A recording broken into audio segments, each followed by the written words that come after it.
할렐루야. 우리 찬양대의 귀한 찬양의 내용처럼 여러분들의 인생과 삶에 새롭게 시작되는 이 새해의 기쁨 속에 하나님 주시는 풍성한 사랑과 은혜가 풍성한 인생과 삶이 되시기를 주님의 이름으로 간절히 축원합니다. 올해도 어김없이 우리에게 설 명절을 허락하신 하나님의 은혜를 찬양합니다. 할렐루야.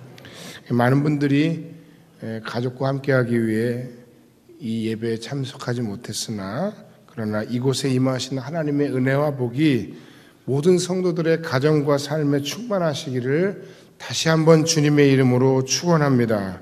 할렐루야. 오늘 우리가 읽은 말씀 가운데 2장 4절에 아주 놀라운 말씀이 한 구절이 있어요. 보아스가 베들레헴에서부터 와서 자신의 배는 자들, 자신의 하인들에게 이렇게 인사를 하는 겁니다. 여호와께서 너희와 함께 하시기를 원하노라. 그랬더니 그들이 대답하고 화답하면서 여호와께서 당신에게 복 주시기를 원합니다. 이렇게 화답했어요.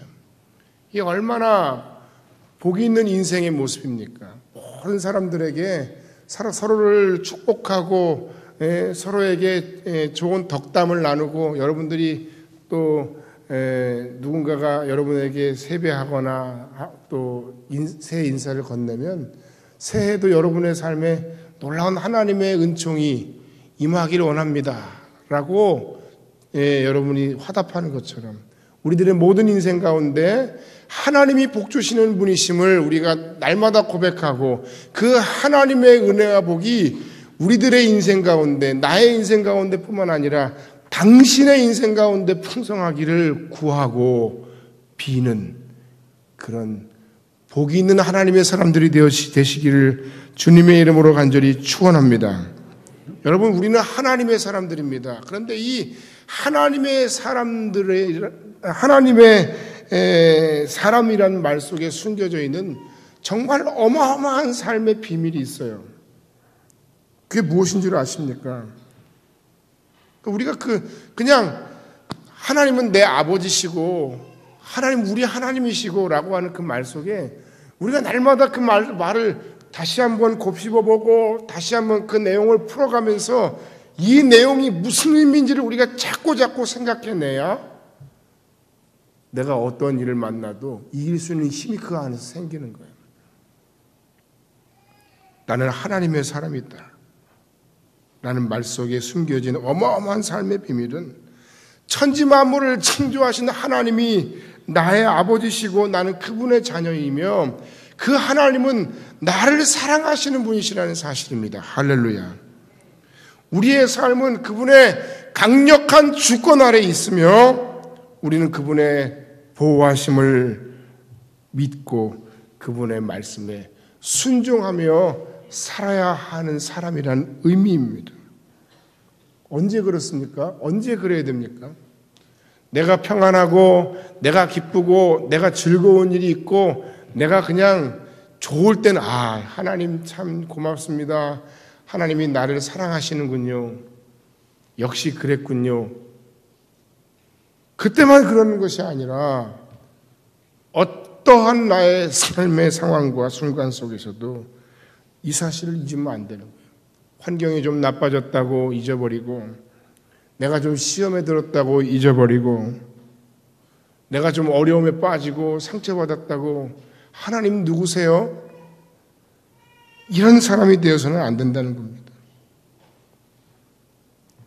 오늘 본문에 나오는 나오미와 롯의 상황이 정말 좋지가 않아요. 그 가정의 기막힌 사연은 여러분들이 다 아실 겁니다. 이국 땅에서 남편과 두 아들을 모두 잃었습니다. 이제 하나님의 백성으로 살기로 결단하고 모든 것을 정리하고 베들레헴으로 돌아왔어요. 롯 역시 자기가 섬기던 신과 민족 그리고 가족들을 다 버리고 하나님의 백성의 일원이 되기로 결단하고 왔어요. 이 얼마나 놀라운 결단이에요. 박수 쳐줄 만합니다. 정말 놀라운 신앙의 사람들이에요. 그런데 여러분, 그런 신앙의 결단을 했다고 해서 그들의 삶에 당장 주어진 어떤 현실적인 어려움이 그냥 사라져버렸던 것이 아니라는 거예요. 모압 땅에서 돌아오자마자 모든 것이 술술 풀리네. 정말 잘 풀리네. 너무너무 잘 풀리네 하고 그냥 마치 두루마리 휴지 풀리듯이 막 풀리는 게 아니에요. 나오미와 롯의 베들레헴에서의 현실의 삶이 이제 시작이 된 거예요. 우리가 서로 덕담을 하고 새해에는 정말 당신의 인생과 삶에 하나님이 우러내리시는 정말 진정한 복이 임하기를 원합니다 하고 서로를 우리가 꽉 축복하고 끌어안고 손잡아주고 기도하지만 그 격려와 그 기도 이후에 우리가 나아가 싸워야 할 우리의 세상 속에서의 삶의 현실이라는 것은 그렇게 만만하지가 않다는 거예요. 나오미와 롯은 어느 정도였냐면 당장 끼니조차 걱정해야 할 지경에 그냥 몸뚱아리만 딱 온 거예요, 두 사람이. 인간적으로 보면 바닥 인생을 시작한 거예요. 두 사람 모두가 다 굶어 죽을 판이에요. 롯은 끼니조차 해결할 수 없는 이 상황을 그냥 앉아서만 볼 수가 없었기 때문에 오늘 본문 2절 말씀에 어머니에게 이렇게 얘기하는 겁니다. 내가 밭으로 가서 이삭을 죽겠나이다. 그 이삭 죽기라는 거는 그냥 좋은 말처럼 보이지만 이건 비참한 삶을 그대로 대변하는 단어예요. 레위기 19장 9절 10절 말씀이나 신명기 24장 19절 이하의 말씀에 보면 그냥 추수할 때 주인이 그 추수한 곡식을 바닥에 주변에 흩어진 모든 나달까지 그냥 다 주워가지 말라 그랬어요. 율법에 따라 추수하는 사람들은 밭에 모퉁이는 거두지 않게 되어 있었다는 겁니다. 왜? 그 추수하다가 떨어진 이삭은 나그네와 고아와 과부 그리고 가난한 자들의 몫이었다는 거예요. 이 성경의 경제의 원리를 우리가 알아야 됩니다. 너무 막 그냥 몽창 다 가져가고 너무 한쪽으로 부가 편중되는 건 분명 문제가 있어요. 좀 있는 사람들이 가진 사람답게 조금 베풀고 긍휼히 여기고 가난한 사람들, 서민들이 또는 어려운 사람들이 먹고 살만한 것들을 남겨 놓아야 되는 거예요. 그게 성경의 원리예요. 왜? 그 이삭 죽기가 그들의 유일한 연명 수단이었기 때문에 그렇습니다. 바꿔 얘기하면 가난한 사람들에게 있어서의 그 당시의 이삭 죽기는 최후의 수단이에요. 마지막 수단이에요. 하지만 롯은 그것을 선택하는데 주저하지 않습니다. 분명 목숨을 연명하기조차 어려운 그 상황 속에서 그녀는 낭망하지 않았습니다. 그리고 주어진 자신의 상황 속에 부끄러워하지 않았습니다. 그 상황에 최선을 다하기로 마음먹었습니다. 그것이 바로 이삭 죽기예요. 내가 이삭을 주우러 가겠나이다. 그런 롯의 선택은 하나님의 보시기에 정말 옳은 선택이었던 것입니다. 죄를 짓는 일, 내가 나의 생계를 유지하기 위해서 다른 사람을 해하고 다른 사람을 짓밟아가면서 무언가를 얻는 일이 아닌 이상 우리는 우리에게 주어진 모든 상황 속에서 최선을 다하는 삶을 살아야 됩니다. 자존심이 상하는 일이라는 건 있을 수가 없는 거예요. 모든 것이 다 하나님의 사람으로서 경험이고 도전이고 기회입니다. 빌립보서 4장 12절 말씀에 바울 사도가 내가 풍부에 처할 줄도 알고 비천에 처할 줄도 안다. 가난에 처할 줄도 안다. 나는 일체의 비결을 배웠다라고 얘기한 이 바울 사도의 신앙의 고백을 우리가 묵상해야 됩니다. 그래서 우리를 낮아지게 하시고 남들이 때로는 하지 못하는 세계의 일을 하게 하신다 할지라도 그것은 분명 하나님의 의도가 있는 겁니다. 여러분 낮아지는 것을 두려워하지 마시기 바랍니다. 왜요? 아까 고백하지 않았습니까? 제가 이야기를 하면 지금 세 번째 말씀인가요? 우리는 하나님의 자녀고 하나님은 여러분들을 사랑하십니다. 그 하나님은 여러분의 삶을 보고 계시고 인도하시며 지금도 당신을 위해 일하시는 분이시라는 사실입니다. 그 하나님 안에서 최선을 다한 롯의 선택, 그 선택을 우리가 오늘 아침에 묵상하고 동시에 그 어려운 상황 속에서 최선을 다한 하나님의 사람을 어떻게 하나님께서 인도하시고 만져주시고 책임져 주시는가를 말씀 속에서 생각하고 찾아보고 그 말씀이 여러분의 삶에, 새해의 삶에 새로운 소망이 되는 귀한 삶의 출발점이 되는 복된 말씀이 되어지기를 주의 이름으로 간절히 축원합니다. 하나님은 우리를 위해 일하시는 분이십니다. 할렐루야. 오늘 본문 말씀 속에 보면 첫 번째, 하나님께서는 롯의 삶에 개입하시되 보아스를 만나게 하심으로 하나님의 일하심을 경험하게 했습니다. 첫 번째는 바로 그거예요. 보아스를 만나게 하셨다는 거예요. 드디어 롯이 밭에 나갔는데 추수하는 사람을 따라 이삭을 줍고 있어요. 그런데 우연히 사람들을 따라 이삭을 줍던 그 밭은 보아스라는 사람의 밭이었습니다. 오늘 본문에 보니까 우연히라는 말이 또렷하게 박혀 있어요. 그러니까 드라마나 이런 데 보면 저 같은 사람하고 드라마를 보면 다 재미없다고 그래. 아이 저거 뭐냐. 에이 저거 말도 안 돼. 어떻게 해야 그냥 얽히고 설키는지 저 인간관계가 두 집안 세 집안 안에서 다 그냥 얽히고 설켜가지고 거기서 다 그냥 사돈의 팔촌에 뭘 다 해먹냐. 어떻게 저기서 저렇게 만나고 어떻게 꼭 만나야 되는 상황에 싹 피해서 도망가고 나는 짜증나. 그런데 여러분, 우리의 인생에 드라마, 우리의 영화 같은 우리의 삶의 현실 속에 우리가 기억하고 깨달아야 할 것은 비록 우리가 눈으로 보는 그 영화나 드라마의 모든 내용들은 때때로 인위적이고 자기적이고 그래서 믿어지기 어려운 그런 상황이 우리에게 순간순간 보여져서 참 유치하다 그렇게 얘기할 수 있을 망정 그럼에도 여러분들은 몰입하면서 그 광경을 보지 않습니까? 여러분, 우리의 인생의 영화, 드라마 같은 모든 삶의 배후에 하나님이 정말 아주 우연히 하나님의 놀라운 섭리와 때를 따라 역사하심을 통해 여러분의 인생을 인도하고 계심을 믿으시기를 주의 이름으로 간절히 축원합니다. 우리의 삶의 배후에 하나님이 계시다는 사실을 우리가 빼먹고 까먹고 우리의 삶을 바라보고 해석한다면 정말 우리의 삶은 의미 없어요. 정말 우리의 삶은 재미없어요. 재미없는 인생이에요. 희망 없는 인생이에요. 소망 없는 인생이에요. 아주 우연히 간 그 밭이 보아스라고 하는 사람의 밭이었고 그 보아스의 사람됨이 아까 우리가 말씀드린 대로 그 4절 말씀에 잘 드러나고 있는 겁니다. 그 하인들을 향해서 뭐라고 인사했다고요? 여호와께서 너희들과 함께하기를 원한다. 그랬더니 그 하인들이 그냥 예 한 게 아니라 어떻게 했어요?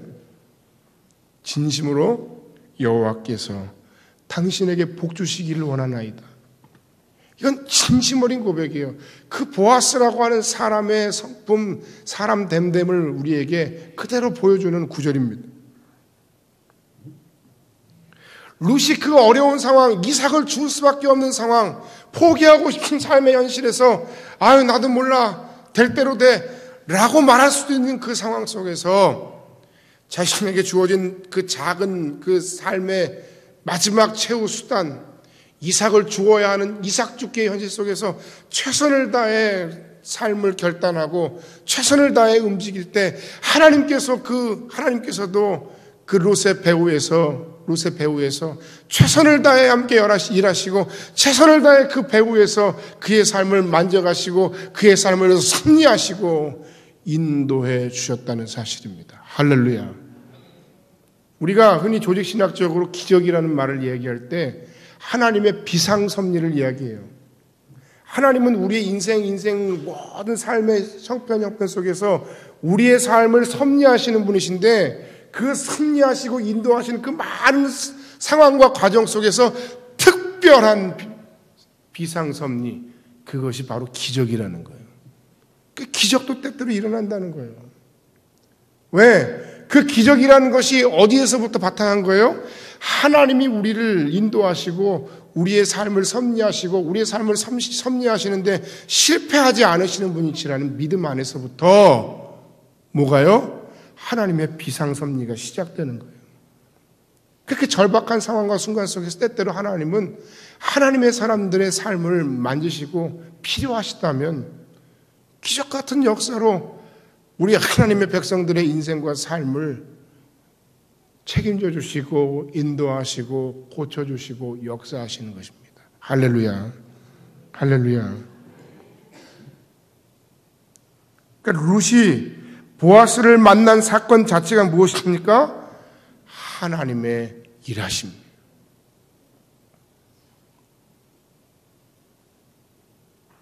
룻의 입장에서는 아주 우연히, 보아스의 입장에서도 아주 우연이었지만 그러나 하나님의 입장에서는 우연이 아니었습니다. 하나님의 특별하신 섭리였다는 겁니다. 외로운 분들에게 이 말 설명절, 나도 보아스 같은 사람 좀 만났으면 좋겠다. 그런 희망이 있을지 모르겠는데 하나님께서 이 두 사람을 만나게 하신 후에 룻의 삶에 엄청난 대반전의 역사가, 대반전의 삶이 일어났던 거예요. 드라마를 보면서 저 여주인공은 저 상황 가운데 언제까지 저렇게 당해야 돼? 최대한 그 당황한 상황, 안타까운 상황을 오래오래 끌어서 그 마지막에 그 사이다 같은, 요새 사이다라는 표현을 많이 쓰던데, 사이다 같은 그 장면, 그 반전의 장면을, 그 시원한 복수의 장면을 막 사람들이 기다리고, 그러면서 그걸 보는 경우들이 많은데, 룻이 최선을 다하고 하나님이 일하심 가운데 보아스를 만났고, 그 가운데 보아스가 룻의 삶에 조금씩 개입하기 시작합니다. 보아스가 룻을 돕기로 마음먹은 겁니다. 보아스가 룻에 관한 이야기를 들었습니다. 보아스가 그녀를 불렀습니다. 그러면서 이렇게 이야기를 하는 겁니다. 10절 11절에 룻이 엎드려 얼굴을 땅에 대고 절하며 그에게 이르되 나는 이방 여인이거늘 당신이 어찌하여 내게 은혜를 베푸시며 나를 돌보시나이까. 보아스가 그에게 대답하여 이르되 네 남편이 죽은 후로 네가 시어머니에게 한 모든 것과 내 부모와 고국을 떠나 전에 알지 못하던 백성에게로 온 일이 내게 분명히 알려졌느니라. 먼저 보아스는 룻을 그 식사 자리에 초대했어요. 우리 식으로 얘기하면 일하다가 배고프잖아요. 하루 종일 아침부터 저녁까지 먹지도 않고 일한 룻에게 있어서 가장 절박하고 가장 안타까운 건 무엇이었을까요? 배고픔 아니었을까요?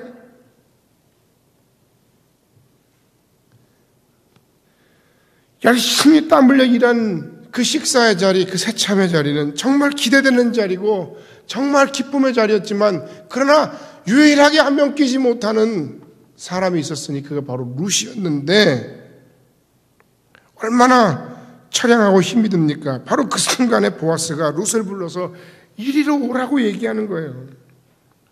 룻에게 있어서 가장 중요한 것은 지금 먹을거리예요.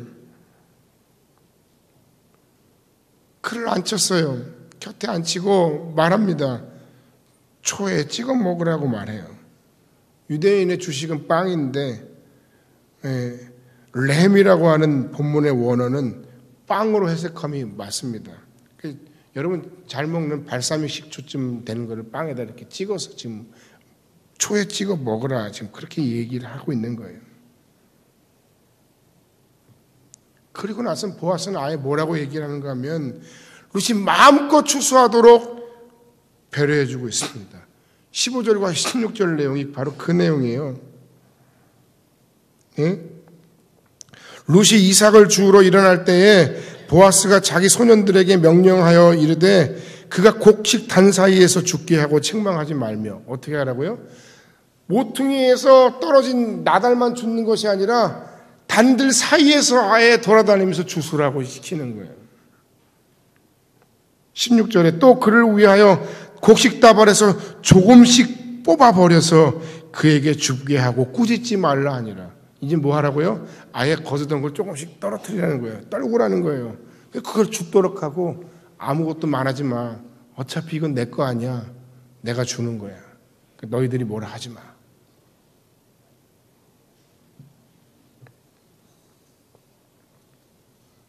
여러분, 이런 보아스의 이해할 수 없는 긍휼의 정체는 바로 하나님의 마음입니다. 우리가 그냥 소위 생각하는 흑심이 아니에요. 보아스는 율법을 넘어서 인간적인 상식을 넘어서 하나님의 마음과 생각을 가지고 안타까운 사람을 지금 돕고 있는 겁니다. 지난주에 살펴봤던 오병이어의 기적의 역사는 어떻게 일어났어요? 예수께서 베세다 광야 가운데 목자 없는 양과 같이 굶고 있는 그들을 긍휼히 여기는 마음에서, 불쌍히 여기는 마음에서부터 그 기적의 역사가 시작됐던 거예요.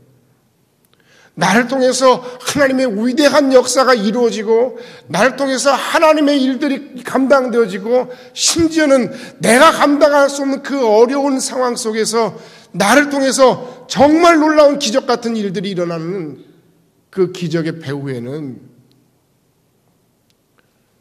믿음과 더불어 누군가를 긍휼히 여기는 마음이에요. 그 긍휼히 여기는 마음이 하나님의 마음이었어요. 하나님의 마음과 같은 마음이었어요.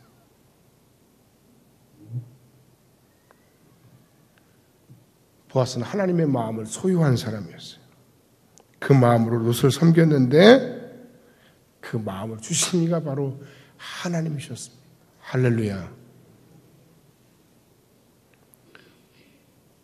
여러분의 인생에 어렵고 힘들고 외로운 순간에 하나님이 만나게 하시고 하나님이 보내주시는 인생의 보아스를 많이 만나시기를 주님의 이름으로 간절히 축원합니다.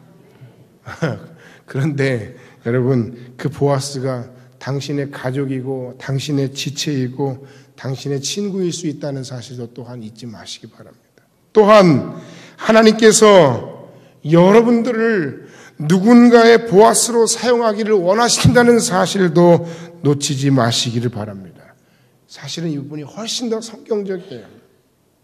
내가 이 어려운 상황 속에서 보아스를 만나는 것도 은혜요 복이지만 동시에 하나님의 사람으로서 내가 누군가의 보아스가 되어줄 수 있을까?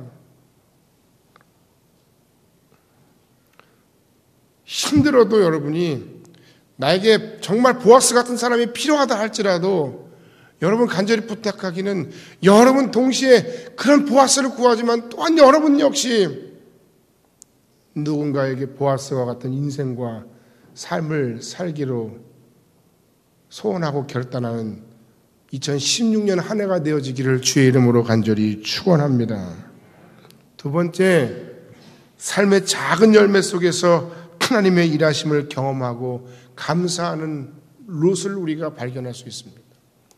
보아스를 만나게 하신 것도 하나님이시지만 동시에 그 보아스를 만남으로 말미암아서 지금 룻은 한 에바라고 하는 정도의 곡식을 얻게 됩니다. 정말 열심히 일했어요. 성실하게 일했어요. 쉬지 않고 일했다고 오늘 보니 성경에 보니까 하루 종일 땀 흘려 일했다고 성경에 보니까 기록되어 있어요. 왜요? 그 시어머니 나오미를 공양하기 위해서 그랬어요. 그리고 그 수확의 결과를 얻었는데 그 양이 한 에바쯤 되었다. 근데 이거 에바가 뭐냐면 우리식으로 말하면 한 말보다 조금 더한 양이다 이렇게 돼 있어요. 이 정도면 보통 두 사람이 일주일 먹을 양식이에요. 하루 종일 열심히 일해서 자기 밭에 자기 곡식을 거둔 게 아니라 떨구는 걸 거뒀던, 주변에 모퉁이에 떨어진 이삭을 주었던 여러 가지를 주셨으니까 한 에바쯤 거둔 거는 많이 거둔 게 맞는데, 그러나 그래봐야 두 사람이 일주일 먹을 양밖에 안 됐다는 거예요. 이삭 죽기를 통해서 큰 에바의 곡식을 얻은 건 굉장히 어려운 일이에요. 보아스의 배려가 아니었다면 그건 불가능했을 거예요. 거기에 롯도 성실히 일한 것도 한 큰 원인입니다. 그러나 이 한 에바의 곡식이라는 것이 그렇다고 해서 롯과 나오미의 삶을 결정적으로 바꿀 만큼의 결정적인 물질은 아니었던 거예요.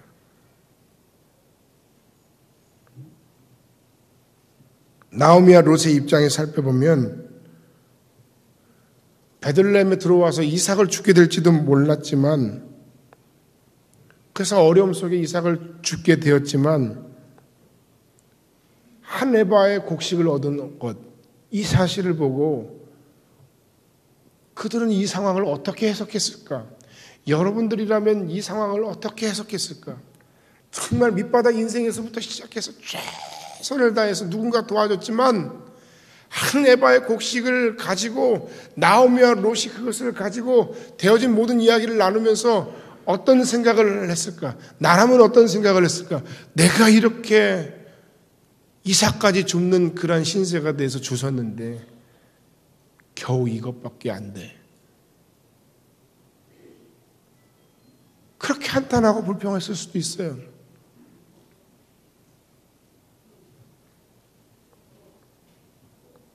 그러나 나오미와 롯은 이 한 에바의 곡식 앞에서 진심으로 그 모든 것에 대해서 감사하고 있다는 사실입니다. 흔히 들어갈 때 다르고 나갈 때 다르다 하는 이야기 우리가 가끔 듣습니다. 하기도 하고 또 우리가 직접 경험하기도 합니다. 정말 그런 것 같아요. 그러나 우리는 어떤 상황과 어떤 삶의 결실 앞에서도 여기까지 인도하신 이가 하나님이시고 이 모든 것이 하나님이 내게 주신 것으로 말미암아 된 것임을 고백하고 감사해야 합니다. 그리고 여기서 한 가지 더 우리의 지평을 열어가요. 우리의 생각에 새로운 것을 열어가야 할 상황이 있는데 그것이 무엇입니까? 비록 그것이 작은 성공입니다. 최선을 다했지만 일주일밖에 먹을 거리가 되지 않는 나의 근본적인 삶을 바꿀 수도 없는 그런 미약한 것입니다. 그 속에서 우리는 무엇을 보고 기뻐하고 무엇을 보고 감사하고 누구에게 감사해야 할까요?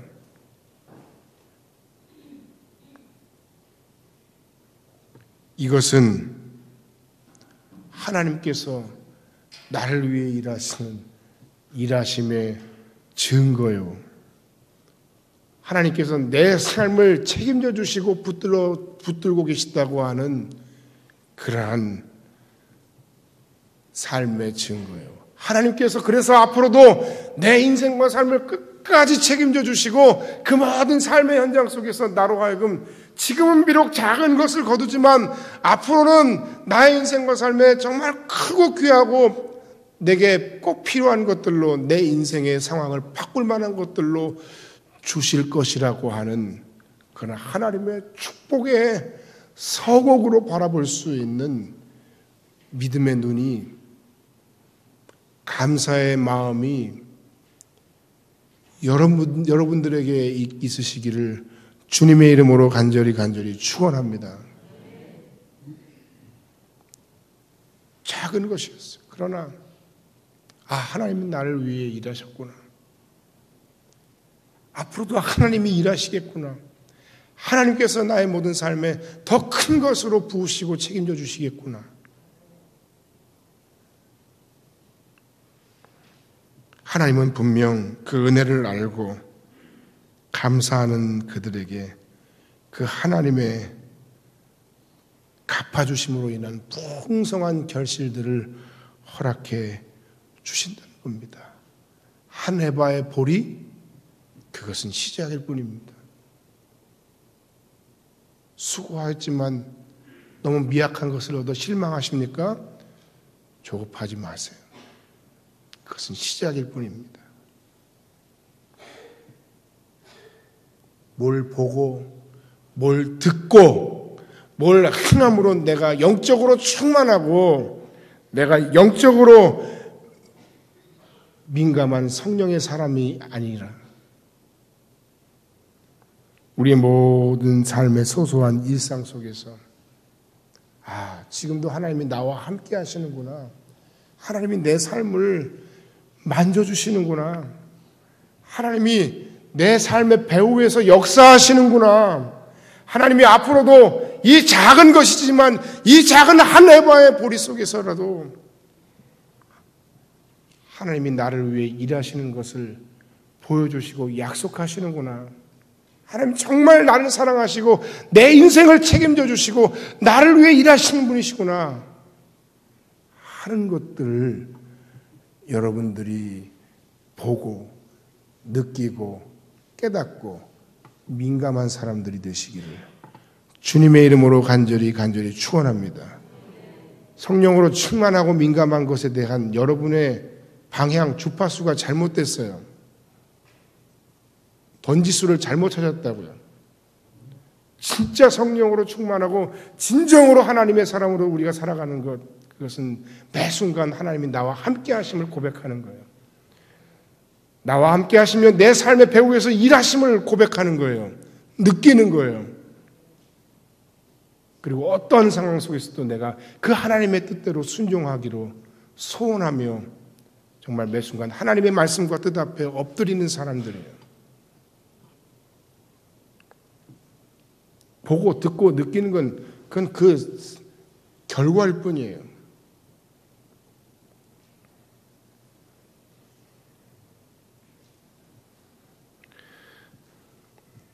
룻은 보아스에 대해서 무릎을 꿇고 땅에 머리를 대고 감사를 표현했습니다.